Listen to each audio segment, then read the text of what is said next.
tact. But honestly, I can say, looking back on it all, I'm glad that I did. I'm glad that I learned from that, because from sampling and developing and working at it, I can really figure out what I want. I mean, I can pick that stuff out, and then I can just maybe best recreate it the best way I can by using, you know, other musicians. I can't play a lick.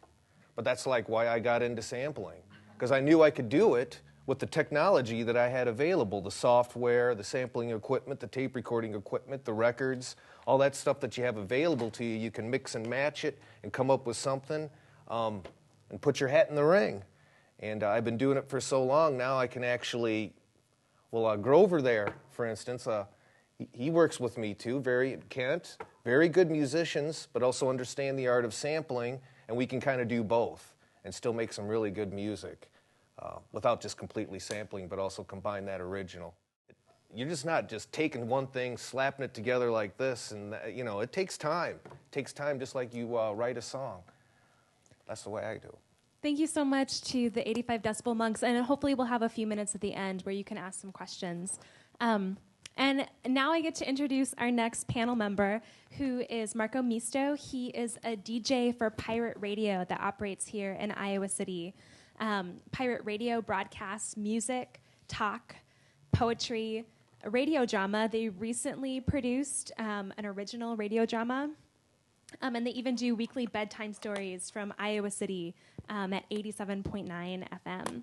So they do work independently of the FCC, which is the federal department that determines who is eligible for broadcasting licenses. So Marco's going to tell us a little bit more about what Pirate Radio does. Thank you so much for having us represented at all at this. My idea of how we approach the question of copyright and of the dissemination of information at Radio Iowa City is, as all things are, always tacit, never fully disclosed, generally assumed to be understood amongst a group of people who rarely see each other in person. All of that said, I think that it is basically a process of something called intextualization.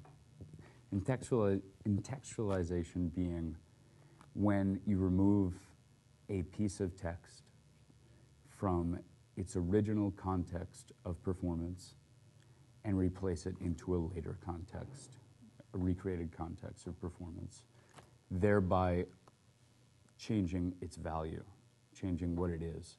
If you've ever reported speech that somebody told you, if you've ever told somebody a joke that you've heard, if you've ever done anything like that, you've been intextualizing. And that's how I regard our use of music at the station. Now, my particular program, which is called Drunken Radio Bathtub Electrocutions, 7 to 10 Thursdays, is a very free-form chat / music / meta-ing upon the nature of the station type of show. And but everything I play is just stuff that I particularly like, or that I know that somebody who's going to be listening will like. And we don't have it. We have complete disregard. I'm not proud to say that, but I mean, there's no regard for copyright. We play the songs of other musicians more accomplished than ourselves. And what you were talking about with respect to, what you were talking about with respect to having no skill is very true of myself also, because, you know, I can just talk, basically. That's what I got. And so we talk. Me and my friend, he's known as Patient Zero. We can get into that in a minute as to why he's called that.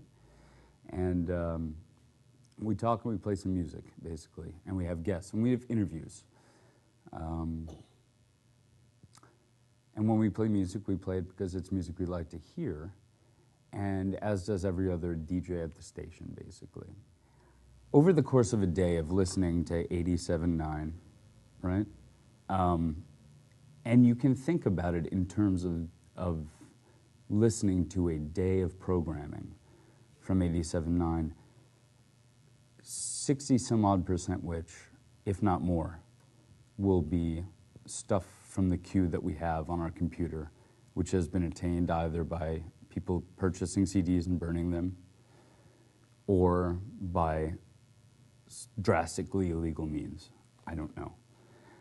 There'll be a queue of music, and that'll be intercalated by shows. But I personally have ambivalence or dislike for like 50% of our programming. But I can have it on, I can have the station on in the background during an 8-hour shift at work or all day long at my home. And the experience of having somebody's voice come on and tell you that, well, these are the songs that I'm going to play for you right now for a moment, and then going back to this kind of rhythm creates a certain layer, it creates a space. When a commercial, or even to an extent, I would argue, to an extent, a university radio station, but especially a commercial radio station, produces content. That content, those songs that you're hearing, because they are paid for by advertising in a big way, those cease to become content and they become products. You are, in the case of a commercial radio station, viewing a showcase of products. Whereas in the case of something like freeform radio, where any given person, should they have the time and the dedication to do it, can play basically whatever they want. You're hearing a stream, you're hearing a smooth space, to steal a term from Deleuze. You're engendering a space, you're occupying a space. It doesn't matter how much attention you pay to it, but there you are. Mira is sitting in the back. I was subjected one day to over 6 hours of bedtime stories due to a computer error. And it didn't really, it was fine, you know? You were in a space. And so how that,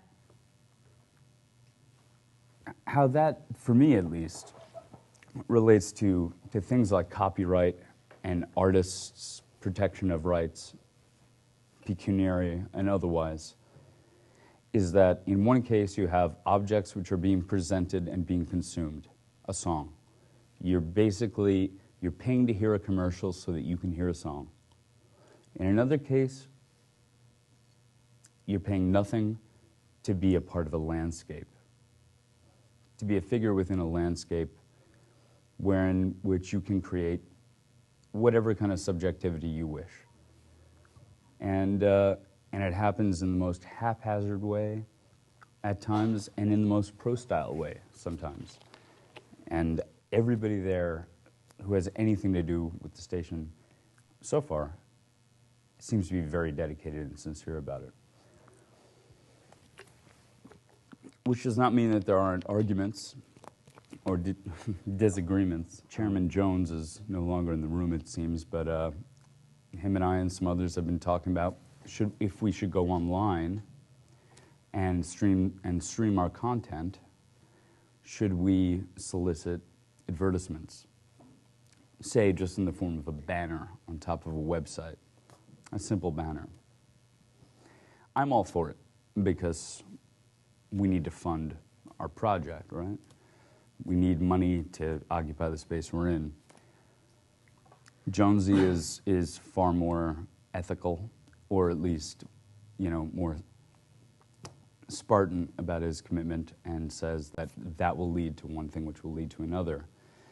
And there's lots of people of all different kinds of views on it, and that's where the internal kind of culture of the station, which again is people who rarely meet each other face to face, kind of comes to life for me because everybody's got a different point of view, and there's a micro